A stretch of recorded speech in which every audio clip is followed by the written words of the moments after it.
Chris Laurie, CTA. Chris is a member of the U.S. National Futures Association. For 15 years, he has been trading through London and Singapore private banks and clearing firms where he manages personal and private funds.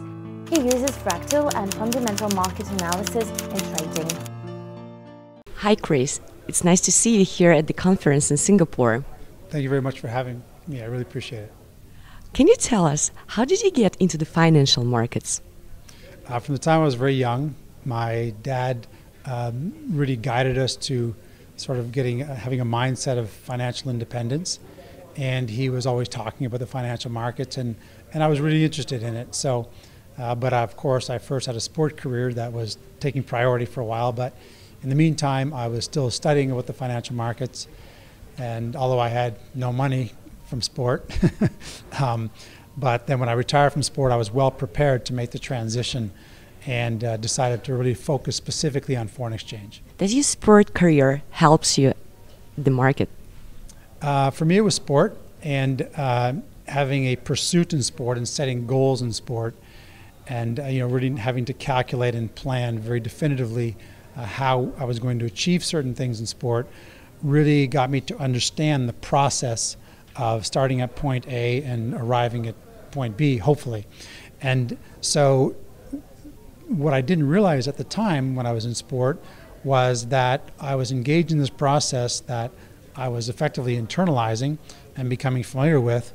And it wasn't until I started studying and trading in the financial markets, specifically foreign exchange, that I was able to convert what I understood about the process into how I was going to achieve progress in trading in the foreign exchange market. So sport was really critical for me. But I think that anybody who wants to go into trading, I believe that everybody has gone through a process where they've had to struggle in order to achieve something, whether it is a natural ability that they have or not. I think everybody's gone through a process that they can adapt to trading. And so for me, it was sport. In your opinion, which financial market is the most popular? Well, I think that in terms of popularity of financial markets around the world, I think really the market has their eye on the U.S. equities markets as kind of a core, or a core distinction in terms of what's the overall sort of general sentiment for the market.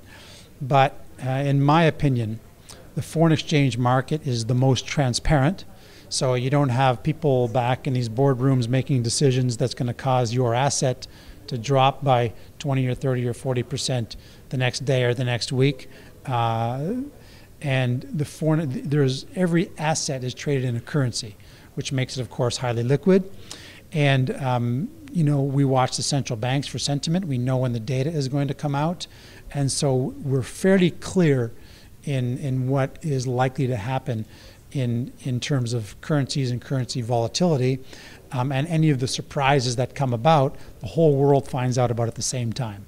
In the majority of the cases, 99.999% of the cases.